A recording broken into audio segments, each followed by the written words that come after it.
अस्सलाम वालेकुम वरहमतुल्लाहि वबरकातुहू।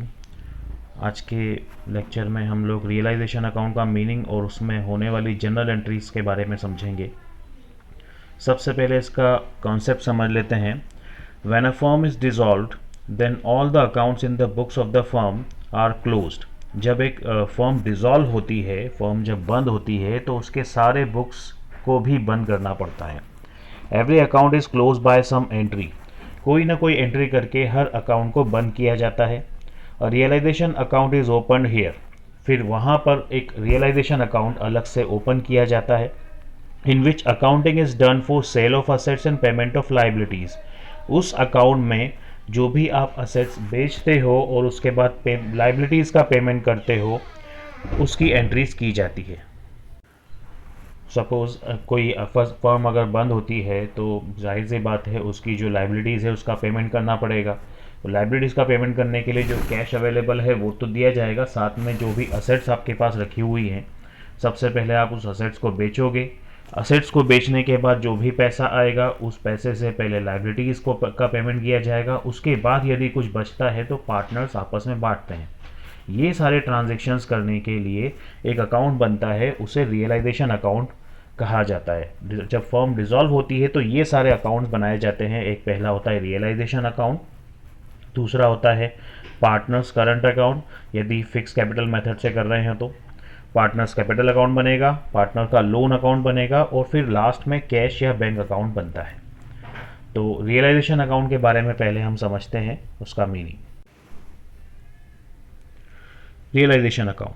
Realization account is prepared for disposing of all the assets of the firm and making payment of to all the creditors. This account is also known as cash realization account. It is a nominal account and the object of such account is to find out the profit or loss on realization of assets and payment of liabilities. The balance of this account is transferred to either partner current account or partners capital accounts. यहाँ तक आप इसका meaning कर सकते हो। देखो, realisation account इसलिए बनाया जाता है क्योंकि जब भी फर्म बंद होती है तो उसकी सारी असेट्स को बेच दिया जाता है और जो भी पैसा आता है उससे सारे क्रेडिटर्स और लाइबिलिटीज़ का पेमेंट किया जाता है। इसके अलावा जो रिजोल्यूशन में जो खर्चे होते हैं उसका पेमेंट किया जाता है। ये सारे ट्रांजेक्शन करने के लिए एक अकाउंट ओपन होता है, उसे रियलाइजेशन अकाउंट बोलते हैं। उसे कैश रियलाइजेशन अकाउंट भी कहा जाता है। कि रियलाइजेशन अकाउंट बनाने का मकसद केवल ये है कि असेट्स बेचने के बाद और लाइबिलिटीज़ का पेमेंट करने के बाद आपके पास फर्म में अभी भी प्रॉफिट हो रहा है या लॉस हो रहा है ये पता लगाना। फिर इसका जो भी प्रॉफिट या लॉस होगा वो या तो पार्टनर्स करंट अकाउंट में ट्रांसफ़र होगा या फिर पार्टनर्स कैपिटल अकाउंट में ट्रांसफ़र होगा। ये भी नेचर में एक रियल अकाउंट नॉमिनल अकाउंट है। इट मीन्स नॉमिनल अकाउंट सारे एक्सपेंसेस डेबिट होंगे और सारी इनकम क्रेडिट होगी।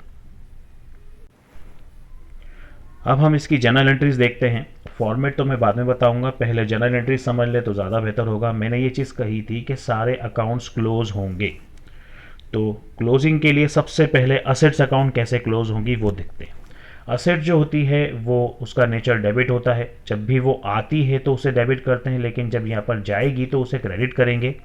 तो यहाँ डेबिट में आएगा रियलाइजेशन अकाउंट। पहले सारी असेट्स रियलाइजेशन अकाउंट में ट्रांसफ़र होगी।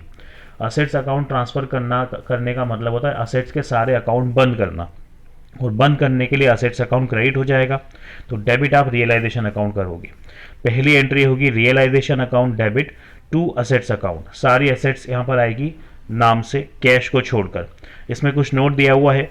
This entry is made in the book value of amounts accounts. जो भी फिक्स्ड असेट की जो बुक वैल्यू होगी उसी एक अमाउंट से ये एंट्रीज आएंगी। If the balance sheet shows sundry debtors reduced by the amount of provision of bad debts, then above entry should be made by the gross amount of sundry debtors. Provision for bad and doubtful debt should be transferred along with other liabilities to the credit side of realization account. यदि sundry debtors balance sheet में लिखे हुए उसमें से कुछ bad debts minus हुए हैं, provision for bad debts, तो इसमें दोनों ही अमाउंट्स को लिखा जाएगा। पहले सन्ड्री डेटर्स का ग्रॉस अमाउंट लिखा जाएगा और उसके बाद फिर उसका जो प्रोविज़न आ रहा है वो भी उसकी भी एंट्री होगी, वो उसके अपोजिट साइड में होगी रियलाइजेशन अकाउंट की। और फिर इसको फाइनली लिखा जाएगा लाइबिलिटीज़ के साइड में। असेट्स तो जाएगी डेबिट साइड में, और जो रिजर्व प्रोविज़न जो जाएगा वो क्रेडिट साइड में जाएगा। मैं अकाउंट्स के थ्रू जब क्वेश्चन करेंगे तो उसको समझा दूंगा। अगर गुडविल शो होती है बैलेंस शीट में तो गुडविल भी यहाँ पर असेट्स के साथ ट्रांसफ़र होंगी। अब देखेंगे हम लाइबिलिटीज़ अकाउंट। लाइबिलिटीज़ का नेचर होता है क्रेडिट, तो उसको क्लोज करने के लिए सारी लाइबिलिटीज़ जो होंगी वो डेबिट होगी और रियलाइजेशन अकाउंट क्रेडिट हो जाएगा। तो एंट्री आप कर सकते हो liabilities account debit to realisation account. इसमें कोई भी फंड, रिजर्व जो होगा, सेपरेट रिजर्व जो बना हुआ होगा वो इसमें नहीं आएगा। कोई फंड होगा तो वह आएगा। रिजर्व जैसे जनरल रिजर्व है, जनरल रिजर्व हम पार्टनर्स कैपिटल अकाउंट में लिखेंगे। लाइबिलिटीज़ में इसमें कैपिटल्स भी नहीं आएगी और पार्टनर के लोन भी नहीं आएंगे। तो ये हो गई लाइबिलिटीज़ के अकाउंट के एंट्रीज। उसके बाद है ऑन सेल ऑफ असेट।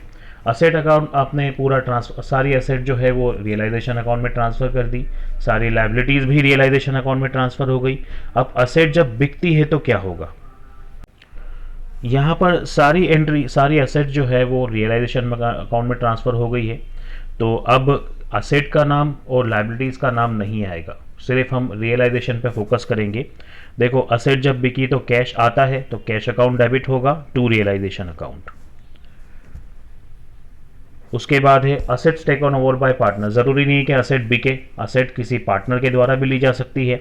तो यहाँ पर कैश की जगह पार्टनर्स का कैपिटल अकाउंट डेबिट हो जाएगा, partners capital account debit to realisation account. जब असेट्स कैश में बिक रही थी तो कैश अकाउंट डेबिट हो रहा था, और जब कोई पार्टनर लेगा तो पार्टनर का अकाउंट डेबिट हो जाएगा। अब हम अगली एंट्री देखते हैं। नेक्स्ट एंट्री है पेमेंट ऑफ लाइबिलिटीज़ या liabilities taken over by partners. जब लाइबिलिटीज़ का पेमेंट करेंगे तो कैश गया आपके पास से, कैश जब जाता है तो क्रेडिट होता है, तो रियलाइजेशन अकाउंट यहाँ पर डेबिट हो जाएगा। लाइबिलिटीज़ का पेमेंट करने के लिए realisation account debit to cash account, ये एंट्री होगी। और यदि लाइबिलिटीज़ की जिम्मेदारी कोई पार्टनर ले रहा है कि मैं पेमेंट करूँगा, तो वही रियलाइजेशन अकाउंट तो डेबिट होगा, कैश की बदले आपका पार्टनर्स कैपिटल अकाउंट आ जाएगा। देखें ये एक एंट्री ये है cash realisation account debit to cash account. जब आपने कैश में पेमेंट किया है तो ये एंट्री आएगी। उसके बाद जो ये कैश लिखा हुआ है इसकी एंट्री, इसके बदले यदि कोई पार्टनर उसको पेमेंट कर रहा है तो टू पार्टनर्स कैपिटल अकाउंट आ जाएगा। अब अगली एंट्री देखते हैं हम। Payment of expenses and expenses paid by partner. अगर एक्सपेंसेस फर्म से पेमेंट किए तो वापस वही कैश गया, तो आप एंट्री देखो realisation account debit to cash account. ये देखिए यहाँ पर realisation account debit to cash account, ये एंट्री हो रही है। अब यदि कोई पार्टनर ये वादा कर रहा है कि मैं एक्सपेंसेस दूंगा, तो रियलाइजेशन अकाउंट तो सेम डेबिट हुआ है, कैश के बदले, इस कैश के बदले पार्टनर्स कैपिटल अकाउंट आ जाएगा। अब है प्रॉफिट या लॉस। अब यदि प्रॉफिट होता है तो रियलाइजेशन अकाउंट, ये बैलेंसिंग फिगर से देखकर निकाला जाता है। तो देखें प्रॉफिट अगर होता है तो realisation account debit to partners capital account, ये एंट्री होगी। और अगर लॉस होगा तो उसकी रिवर्स एंट्री होगी, ये पार्टनर्स कैपिटल अकाउंट अब डेबिट हो जाएगा टू रियलाइजेशन अकाउंट। ये फाइनली सारी रियलाइजेशन की एंट्रीज हो चुकी हैं। इनकी जितनी भी एंट्रीज हैं आप इसको अच्छी तरह से याद कर सकते हैं। अब एक एक्स्ट्रा एंट्री होगी, अगर किसी पार्टनर ने फर्म से लोन लिया हुआ है, पार्टनर का लोन है फर्म के पास, तो पार्टनर्स लोन अकाउंट डेबिट, ये एंट्री होगी partners loan account debit to cash account. Partner का लोन अलग से, लोन अकाउंट अलग से बनेगा, इसमें रियलाइजेशन अकाउंट में लोन की एंट्री नहीं होगी। तो partners loan account debit to cash account, ये अलग से एंट्री होगी। तो ये सारी, इसको मिलाकर सारी जनरल एंट्रीज हो चुकी हैं रियलाइजेशन अकाउंट की। इसको आप दोबारा से प्रैक्टिस कर सकते हैं, एंट्रीज पूरी देख सकते हैं। क्वेश्चन के साथ मैं एंट्रीज और अच्छी तरह से समझा दूंगा। Thank you.